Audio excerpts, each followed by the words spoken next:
Мариела Баева, която е евродепутат, член на групата на либералите и демократите, избрана от листата на ДПС и член на Комисията по икономически и парични въпроси.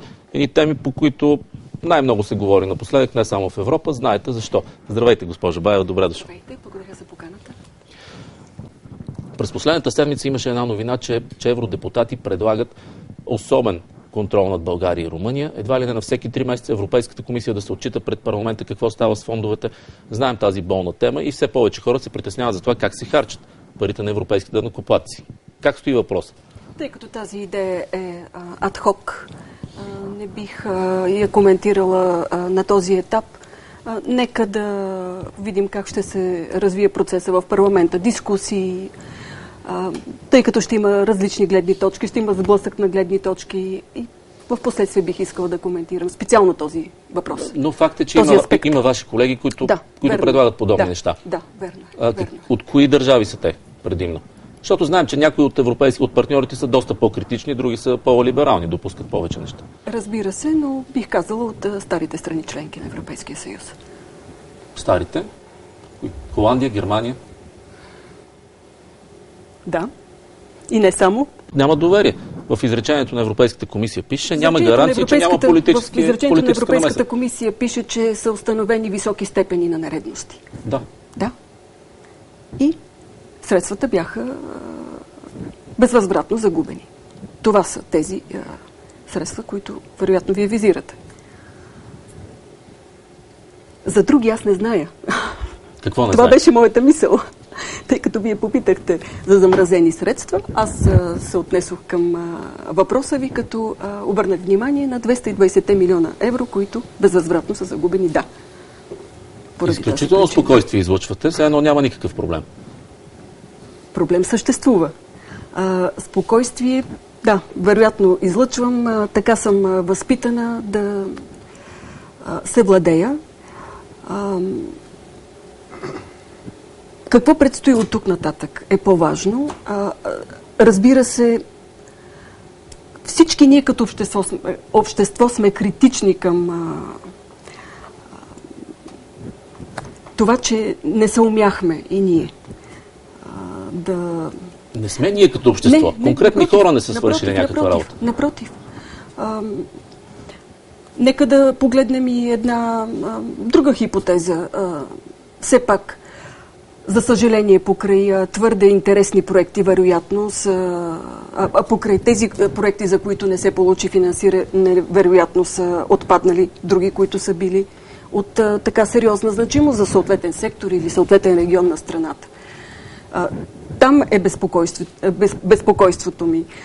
По отношение на това, че все пак не са преустановени средства за финансиране на проекти, които не са били стойностни. Толкова ли беше трудно според вас да бъдат извършени няколко неща? Освен закона за конфликт на интереси, ясни регламенти, конкурси за назначаване директори, примерно на САПАРТ, нещо, което беше казано в прав текст. Да бъдат разследвани и махнати тези, под чието ръководство се случиха сделки като Батко и подобни неща. Не беше толкова трудно да бъде направено. Защо не отправяте тези въпроси към ключовите фактори на национално ниво? Да, важна е вашата позиция. Разбира се, че вие като евродепутат не можехте да уволните един министър, но важна е позицията ви. Защо не беше направеното? Мълчанието ми е красноречиво, предполагам. Недостатъчно. Не искате по тези теми да говорите. Тези въпроси следва да ги зарадете към ключови фактори на национално ниво, нали? Добре, не е ли вашата роля да, освен всичко друго, да посредничате между колегите в Европейския парламент, в Европейската комисия и тук българските власти? А кое създава у вас впечатление, че това не се прави? Посредничество в какъв смисъл? Да изградим благопристоен образ на страната? Да. Да работим по конкретни политики в съответните комисии? Да. Да постигаме съответно споразумение между политическите групи, когато се обсъжда доклад или друг вид документ на Европейския парламент? Да. Ние това правим в Европейския парламент. Добре, и по Ние не първата можем точка, да бъдем която споменах, съдници. по положителния образ, какво правите? Вие го казахте. В кой от аспектите бихте искали да коментирам?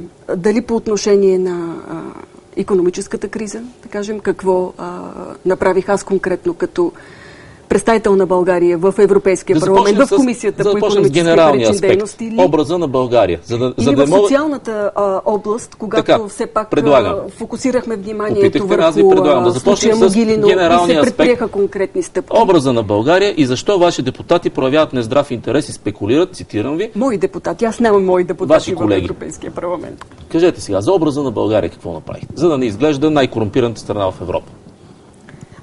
Сега първо може би да изчистим този момент, че България е залепен етикет на България, че е най-корумпираната страна, членка на Европейския съюз. Успя управлението да го залепи наистина. Защо управлението?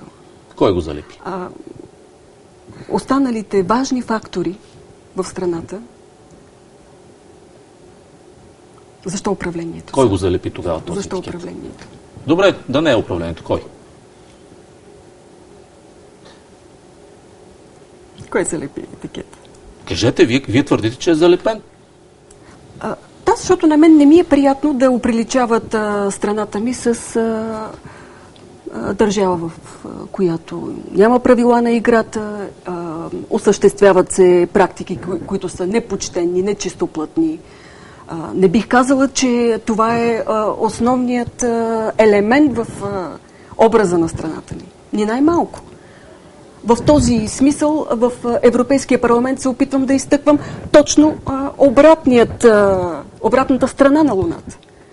Светлата страна на Луната. Обратната е тъмната. Говорих за тъмната до момента. За това обърнах внимание, че там се опитваме, всички ние, както и аз, разбира се, да представяме благопристойния образ на страната. И добре, вие се стараете... И това го правим с труда си, с усилията си, вие се стараете и те пак ви питат, си бих казала, и с интелекта си бих казала, и с културата си бих казала. Толкова се стараете и те пак ви питат накрая за корупцията. Накрая ни питат за това какво предстои да направим за 3 март, който е национален празник на България. Кой ви попита това? Колегите в Европейския парламент. Тъй като миналата година, когато осъществихме за първи път общо мероприятие, обща инициатива на всички 18 депутати, това направи впечатление. И сега, преди да си тръгна от Брюксел, не ми зададоха този въпрос, който вие ми задавате, а ми зададоха въпроса какво предстои да представите сега на 3 март. Какво ще представите на 3 март? Образа на апостола. Как? Чрез изложба, чрез концерт, чрез разговори с наши колеги от Европейския парламент, които проявиха интерес да присъстват на инициативата. Кога ще бъде открита изложбата? Ето това ще правим. Почти целият следобед има мероприятия, някъде към 5:30 се очаква да стартира официално мероприятието. Ще продължи след това с малък коктейл, който организираме всички ние 18. Така че прекрасно. Този въпрос ми зададоха. Прекрасно. Това наистина е прекрасно. Не се подигравам. А нещо